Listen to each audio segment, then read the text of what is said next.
Tu sais, dans Stargate, ce qui rend l'histoire vraiment captivante, ce n'est pas juste SG1 qui explore des planètes ou qui sauve le monde. Bon, ok évidemment, hein, ça aide quand même. Ce qui fait que t'as vraiment envie d'être accroché à l'écran, ce sont les méchants. Ces figures qui incarnent tout ce que SG1 combat. L'oppression, la destruction et même cette volonté constante de contrôle absolu. Qu'ils soient alors des despotes, des machines sans pitié ou même des stratèges manipulateurs. Chacun de ces méchants force nos héros à se dépasser et à trouver des solutions là où il n'y en a pas forcément. Et franchement, je pense que tu le sais, Stargate n'aurait jamais été la même sans eux. Salut à toutes et à tous, c'est Sébastien et bienvenue sur la chaîne 100% Stargate du nom de Stargate Initiative. On se retrouve pour une toute nouvelle série de vidéos dédiées à l'univers qu'on aime tant. Aujourd'hui, je vous propose de zoomer sur les méchants les plus emblématiques de Stargate SG1, ceux qui ont marqué l'histoire de la série et qui continuent de fasciner toujours autant après 27 ans. Alors, enfile ton gilet tactique, recharge ton arme de poing et passons ensemble la porte des étoiles.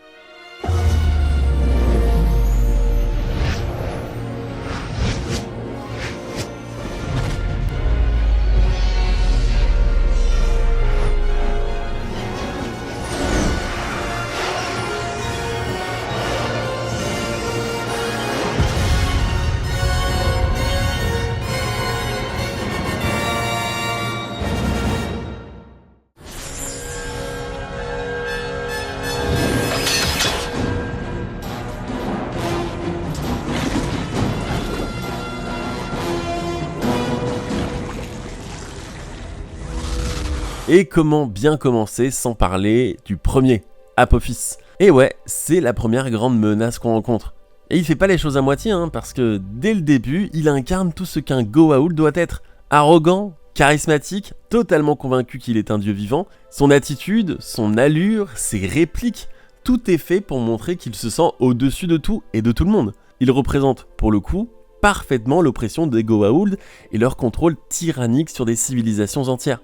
Mais ce qui rend vraiment Apophis encore plus marquant, c'est qu'il ne lâche rien, c'est un battant. Il meurt, il revient encore et encore, à tel point qu'on se demande s'il est vraiment possible de l'arrêter définitivement. Et en plus, à chaque fois qu'il revient, il est de plus en plus menaçant, plus déterminé, et il met constamment SG1 à l'épreuve. Apophis, c'est un peu le fil rouge des débuts de la série. Le méchant qui donne tout de suite un cadre clair au combat entre SG1 et les Goa'uld. C'est une lutte sans merci pour la liberté contre une domination impitoyable.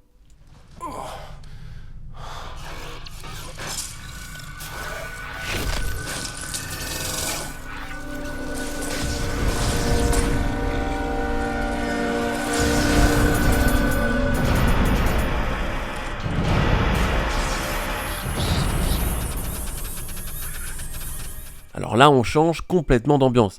Les réplicateurs, ce ne sont pas des despotes avec des ambitions démesurées, non. Eux, ils sont bien pires. C'est des machines sans âme qui se multiplient à une vitesse folle et qui dévorent tout sur leur passage. Et pourtant, au début, on pourrait presque les sous-estimer. Après tout, ce ne sont que des araignées métalliques, non? Mais plus tu les vois, plus tu comprends qu'ils ne s'arrêteront jamais. Leur froideur et leur capacité à tout consommer les rendent terrifiants.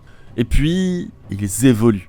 Quand ils prennent une forme humaine avec numéro 5, on passe à un autre niveau. Ce n'est pas juste une menace mécanique, c'est un adversaire capable de réfléchir, d'anticiper et même de manipuler. Numéro 5, et en particulier lui, il est à la fois troublant et imprévisible, car il combine une intelligence redoutable et une nature profondément instable.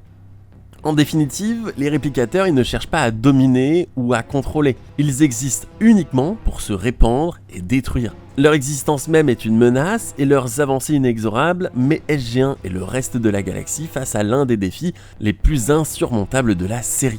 Heureusement, ça se termine plutôt bien. Si vous disposiez d'armes de technologie avancée, vous les auriez déjà utilisées. Ça c'est ce que vous croyez, mon grand, mais venez donc vous y frotter. Je vous détruirai tous jusqu'au dernier. Oui, et nous, on va vous expédier au fin fond de l'espace.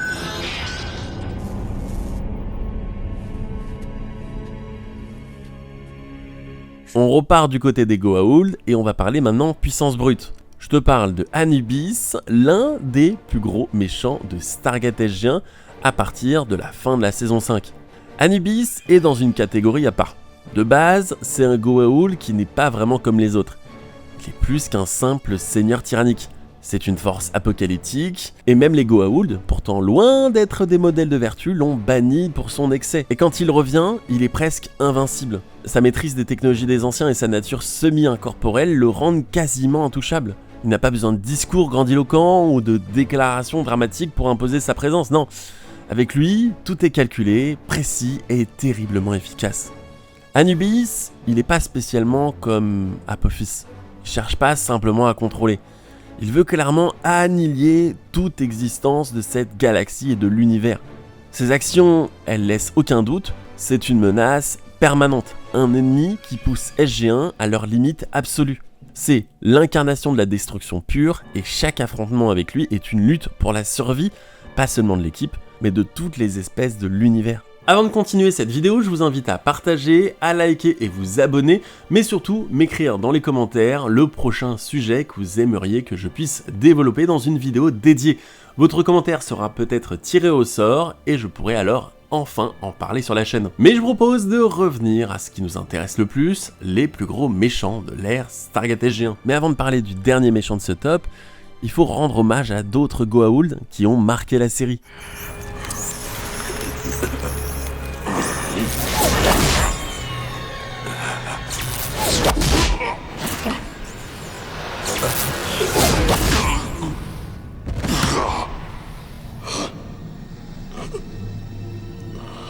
Chronos, par exemple, avec son autorité glaciale et son charisme intimidant, a toujours imposé le respect. Nirti, elle, est dans une catégorie bien à elle. Plus discrète, mais tout aussi redoutable. Elle a mené des expériences scientifiques qui laissent encore des frissons dans le dos.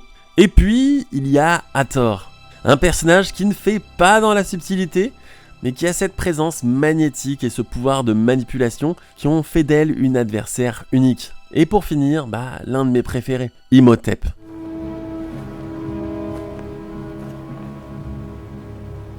Tu vas mourir, c'est vrai, de la main de ton dieu. Imhotep.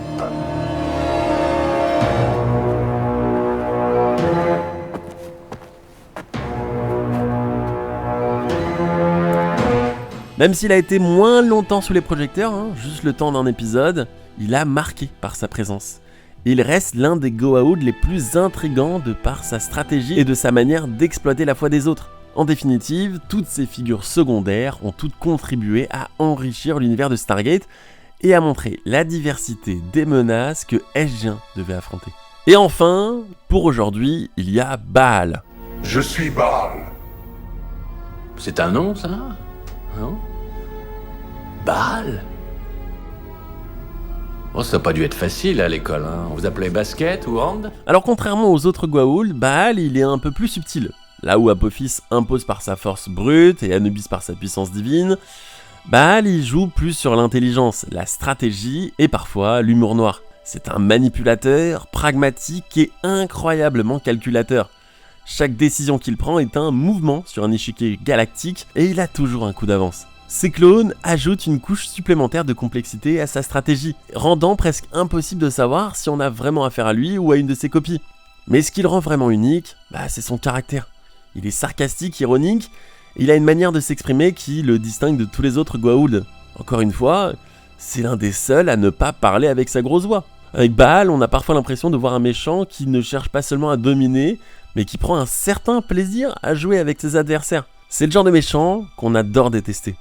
Parce qu'il est brillant et qu'il apporte en définitive une dynamique unique à chaque confrontation. Alors ces méchants, c'est pas juste des adversaires, ce sont des figures qui définissent l'essence même de Stargate. Ils forcent SG1 à se dépasser, à chercher des solutions là où il n'y en a pas forcément. Et ils donnent à chaque victoire un poids énorme. Chacun, de son côté à sa manière, a marqué l'histoire de la série et a laissé une empreinte durable. Alors du coup, je vous pose une question.